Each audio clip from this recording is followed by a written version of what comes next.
Hello and welcome to Cricket Happenings. Yes, dear friends, subscribers, today is going to be a very short cricket show, no doubt. And what I'm going to look at on this particular cricket show is the second quarterfinals in the Vitality T20 Blast.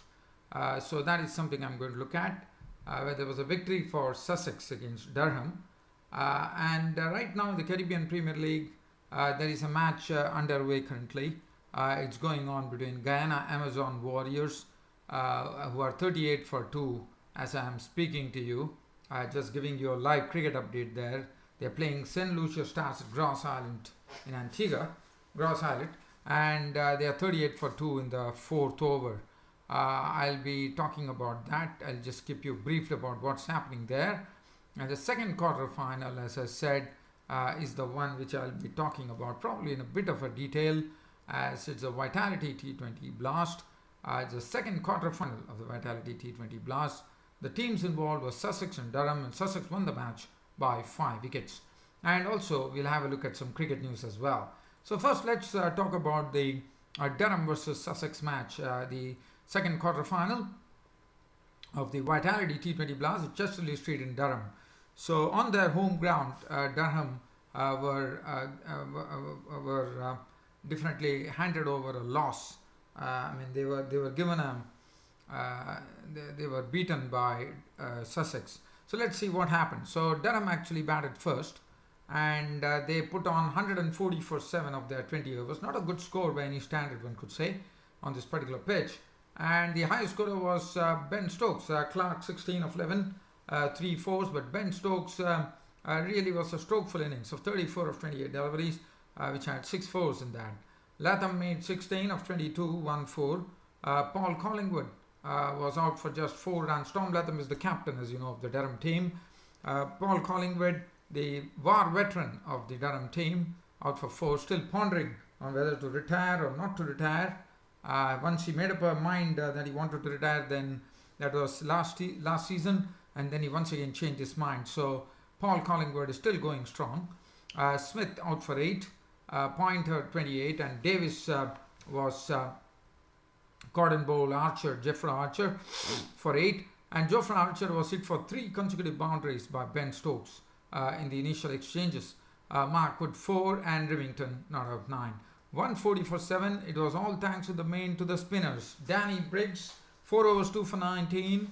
Willie Beer 4 overs no 2 for 17. Jordan 3 overs 1 for 19. 4 overs 1 for 40 for Archer, 1 of 28 for Tymel Mills, and David Weiss bowled 1 over for 11 runs. So 140 for 7, not a good score, I would say, and it was completed. Sussex actually completed the victory in the 19th over. So as far as Sussex were concerned, they didn't have a good start. They lost both Salt for 4 and Luke Wright for 12, so both the openers into the hut. But it was only thanks to the batting of Rollins, who had a swagger in his batting. If you look at his knock, he made 42 of 29 deliveries, which included 7 fours, but definitely, as I said, he had a bit of a swagger about him. LJ Evans was more restrained. He took his time at the crease and carved out unbeaten 63, and that was the partnership which enabled Sussex to actually win against Durham. Evans was eventually not out 63 of 47 deliveries, 7 fours. Rollins 42 of 29, 7 fours. David Weiss was out for 16 of 13 deliveries with 1 4. Burgess was out for 1. Geoffrey Archer was not out on 144 for 5, and Sussex actually won the match against Durham. So as far as the bowling was concerned from the Durham bowlers, Rushworth 3 overs 1 for 22, Wood 2 for 25, Remington 2 overs none for 19, Collingwood 3 overs none for 24, Smith 2 overs 1 for 14, Whitehead 1 for 31, Clark, and the man of the match played of the match went to Laurie Evans, and definitely one has to say that Evans was impressive, but Rollins was also equally impressive. He's an young bloke, and he definitely did a good job. He showed that he had a sort of a real fighter in him, Rollins. It was good to see. So that is as far as Sussex and Durham match was concerned. Now, just going to the live cricket update. As I am speaking to you, I'm just going to update the score here between Guyana Amazon Warriors and St. Lucia Stars.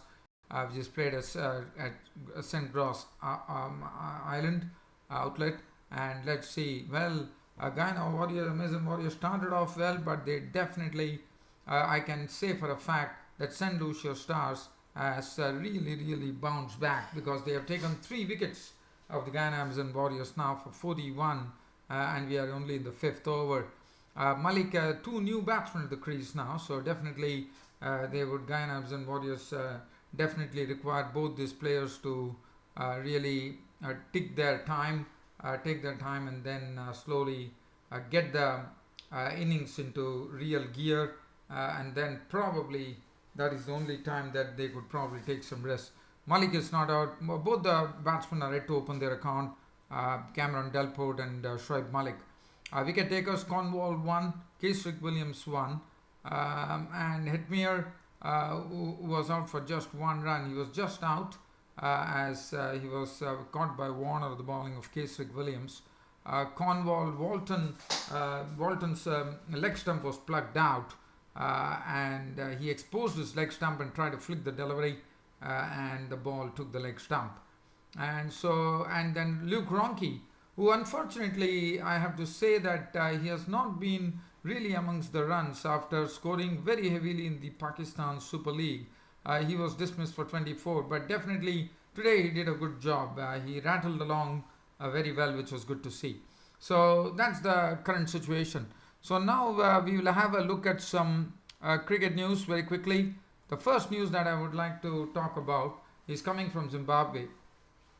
Now, Zimbabwe, as you know, Lal Chand Rajput, the former Indian coach, was actually given a sort of a temporary role initially, but now he has been confirmed as the coach. So Zimbabwe have decided that Zimbabwe would be coached by Lal Chand Rajput. Lal Chand Rajput has definitely shown a lot of responsibility, and he has said that he would like to take up the Zimbabwean team and really mold them into a good unit. Now it will be interesting to see whether all the players come back who actually sat out, as you would remember, in that triangular series that happened. So Lal Chand Rajput has been confirmed as the Zimbabwe head coach now, and so probably his job would be to even take Zimbabwe to the World Cup. So, and Lal Chand Rajput, I think he has taken it up as a real challenge, and it will be interesting to see what really comes out of it. Yesterday I already told you that Joe Root and Josh Butler signed for Sydney Thunder in the Big Bash League. And other than that, dear fans, as I said, it's a very short cricket show today. Hope there's nothing to say. As I said, I can just leave you with the last cricket update coming in from the Guyana Amazon Warriors match. The score has just moved on by 2 runs. Malik and Delport have just opened their account, and as I'm talking to you, there is a boundary from Shoaib Malik. So Shoaib Malik cottons on to that one from Cornwall and hits it to the boundary. So Cornwall has been bowling very well.